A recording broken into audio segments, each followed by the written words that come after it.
రామాయణంలో శ్రీరామచంద్రుడి గురించి మనం చాలా సౌమ్యుడిగా, రాముడు మంచి బాలుడు, తండ్రి మాట జవదాటిన వ్యక్తిగా, భార్య కోసం ఆయన ఎంత బాధపడ్డాడు, భార్య మీద ఎంత ప్రేమ చూపించాడు, ఇలా చాలా కరుణ వాత్సల్యం అనే చాలా లక్షణాలు మనం శ్రీరామచంద్రుడిలో చూస్తామండి.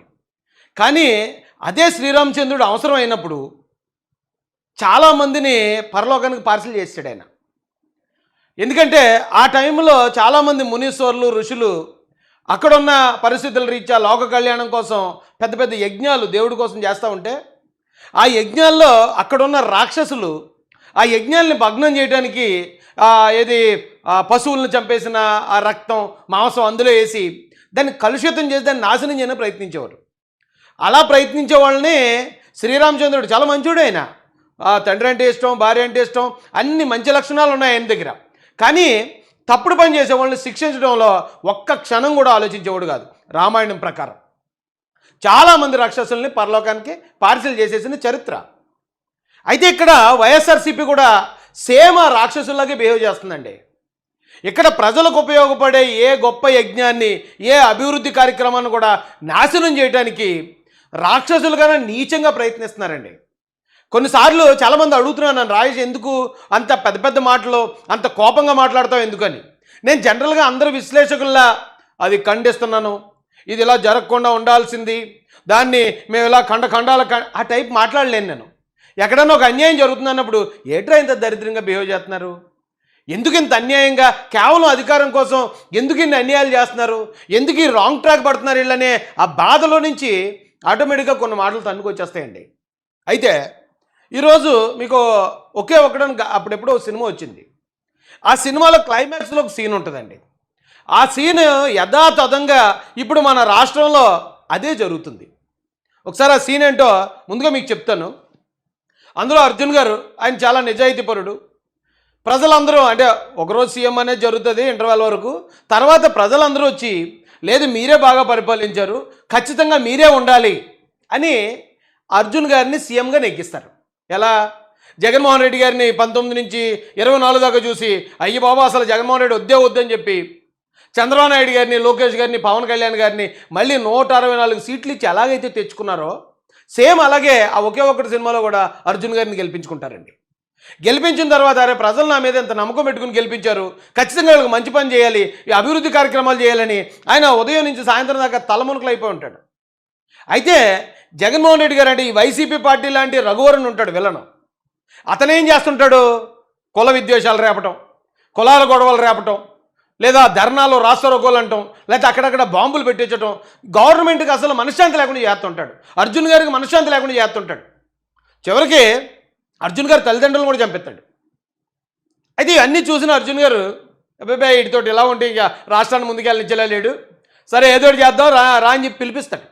పిలిపించి కూర్చోబెట్టి ఒక 4 మాటలు మాట్లాడతాడండి. సేమ్ ఈ రోజున జగన్మోహన్ రెడ్డి గారు బ్యాచ్ అంతా అదే చేస్తున్నారండి.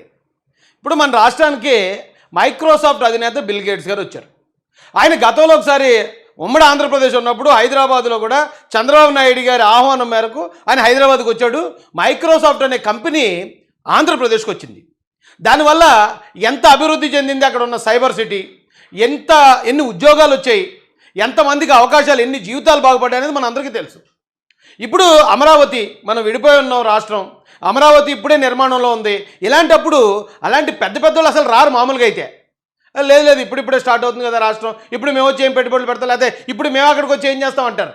కానీ ఇక్కడ విడిపోయిన రాష్ట్రం కాదు వాళ్ళు చూసింది, చంద్రబాబు నాయుడు గారి బ్రాండ్ ఇమేజ్, చంద్రబాబు నాయుడు గారి హిస్టరీ, ఆయన ట్రాక్ రికార్డ్. ఆ ట్రాక్ రికార్డ్ చూసి కోట్ల రూపాయల పెట్టుబడులు తీసుకొచ్చారు. కొత్త కంపెనీలు వస్తున్నాయి, రాష్ట్రం అభివృద్ధి చెందుతుంది. ఇవన్నీ జరగకుండా అడ్డుపడాలి. ఇవన్నీ జరగకుండా అడ్డుపడితేనే రేపు జగన్ కోటేస్తారు. లేదంటే ఇవన్నీ జరిగిపోతే ప్రజలందరూ కూడా అభివృద్ధిలోకి వెళ్ళిపోతే ఇక మేమిచ్చే 30 రూపాయలు ఎవరు తీసుకుంటాడో, జగన్మోహన్ రెడ్డి దాకా ఎవరు చూస్తారని ప్రజలకి న్యాయం జరగనివ్వట్లేదండి. ఉద్యోగాలు రానివ్వట్లేదు, వాళ్ళని అడ్డుకుంటున్నారు. అడ్డుకోవడం అంటే మీకు ఆల్రెడీ ఇక్కడ పెట్టుబడులు పెట్టడానికి వచ్చిన వాళ్ళు ఏమన్నాడండి జగన్, నేను వచ్చిన తర్వాత మీ అందరినీ కూడా ఖాళీ చేస్తాను, నేను వచ్చిన తర్వాత మీ అందరినీ అల్లగొడతానని పెట్టుబడి పెట్టడానికి వచ్చిన వాళ్ళని బెదిరించాడు డైరెక్ట్ జగన్మోహన్ రెడ్డి గారే. ఏమంటే అది రాష్ట్ర ద్రోహం అండి. రాష్ట్ర అభివృద్ధిని అడ్డుపడటం అంటే రాష్ట్ర ప్రజల భవిష్యత్తుని నాశనం చేయటం కదా. చాలా పెద్ద కేసులు పెట్టాలండి వీళ్ళ మీద. ఇలాంటి వాళ్ళని ఉపేక్షించకూడదు. ఒకే ఒక్కటి సినిమాలో, అది సినిమా కాబట్టి అర్జున్ గారు ఏదో చిన్న స్ట్రాటజీ చేసి లేపేస్తారు. ఇది సినిమా కాదు కాబట్టి ఇక్కడ ఎవరిని ప్రాణాలు తీయరు కాబట్టి. కానీ రాజకీయాల నుంచి మాత్రం ఈ వైసీపీని, ఈ కుట్రలను మాత్రం ఎలిమినేట్ చేయాలి. వీళ్ళు రాజకీయాల్లో ఉండటానికి 1% కూడా అర్హులు కాదు. ఏం మాట్లాడుతున్నారండి బిల్ గేట్స్ గారి గురించి? ఇప్పుడు జనరల్గా కొంతమందికి దురదృష్టం లేకపోతే ఏదో సంథింగ్ ప్రాబ్లం వల్ల వైకల్యంతో పుడతారు. అలాంటి వాళ్ళు అంటే ఇప్పుడు వాళ్ళని విభిన్న ప్రతిభావంతులు అంటున్నారు. అంటే ఓ దేవుడు మనకు ఒక వైకల్యం పెడితే ఇంకొక చోట చాలా స్ట్రాంగ్ మైండ్ కానీ లేదా ఏదో ఒకటి స్ట్రాంగ్ ఇస్తారటండి. కాబట్టి ఆ విభిన్న ప్రతిభావంతుల్ని అందరూ రెస్పెక్ట్ చేస్తారు. కానీ వీడు మాత్రం వైకల్యం అంటే బుద్ధి వైకల్యం. బాహుబలి సినిమాలో చెప్తాడు కదండి, నీ బుద్ధి వంకర సంథింగ్ ఏదో డైలాగ్ ఉంటుంది, కట్టప్ప చెప్తాడు, మీ వంకర బుద్ధి.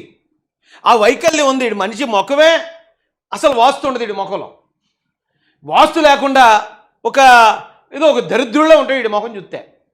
ఉదయమే లేచి ఇడు ముఖం చూస్తే ఆ రోజు ఖచ్చితంగా ఏదో నష్టం జరుగుతుంది మనకు అని ఇలాగ ఉంటాడు.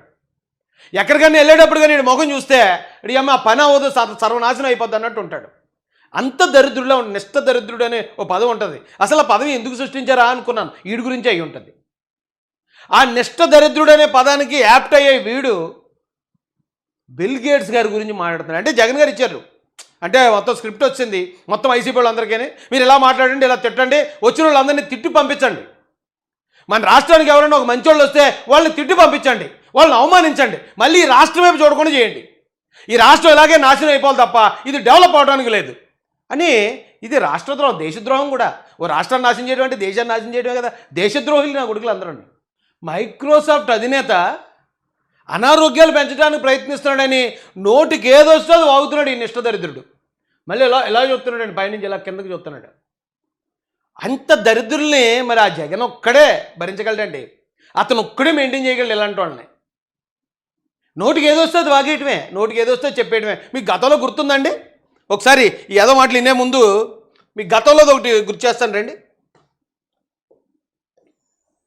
మీకు ఈ ఫోటో గుర్తుందండి? ఒక కార్యక్రమానికి చంద్రబాబు నాయుడు గారి ఆహ్వానం మీదకి ఇక్కడికి రజనీకాంత్ గారు వచ్చారు, సూపర్ స్టార్ రజనీకాంత్ గారు, ఆంధ్రప్రదేశ్కి. అప్పుడు మనం ప్రతిపక్షంలో ఉన్నాం, జగన్ గారు అధికారంలో ఉన్నాడు. ఆయన కార్యక్రమానికి వచ్చి ఆయన రాజకీయాలు ఏం మాట్లాడలేదు ఆ రోజున. రజనీకాంత్ గారు చంద్రబాబు నాయుడు గారి గురించి ఉన్న వాస్తవాలు చెప్పాడంతే. చంద్రబాబు నాయుడు గారు లాంటి వ్యక్తి, అలాంటి లీడర్ ఉండాలి, విజనరీ లీడర్. ఆయన ఏదన్నా ఉంటే ముందుగా ఊహించగలుగుతాడు, గొప్ప లీడర్ అనేసి ఆయన గురించి 4 మంచి మాటలు చెప్పాడు. ఉన్న మాటలే అది భరించలేకపోయాడు జగన్. అయ్యి బాబు, ఇప్పుడు తమిళ సూపర్ స్టార్ వచ్చేసి చంద్రబాబు నాయుడు గారిని మెచ్చేసుకున్నారు. జనం అందరూ ఆ నిజం తెలిసేసుకుని ఎక్కడ చంద్రబాబు నాయుడు గారికి 24లో గెలిపించేస్తారేమో అర్జెంటుగా తిడిచండ్రు ఆయన్ని, ఎవరిని, రజనీకాంత్ గారిని. అంటే అప్పుడు ఉండేవారు కదండి కుక్కల కన్నా దారుణంగా ఉస్కో అంటే డిస్కో అనేవాళ్ళు. వాళ్ళు ఏమేమి మాటలు మాట్లాడారో ఒక ఇద్దరిని మీకు జస్ట్ ఎగ్జాంపుల్ అండి. ఈవేళ వీళ్ళు ఊరికే బిల్ గేట్స్ని తిట్టట్లేదండి, వీళ్ళ స్టైల్ ఇది, వీళ్ళ స్ట్రాటజీ.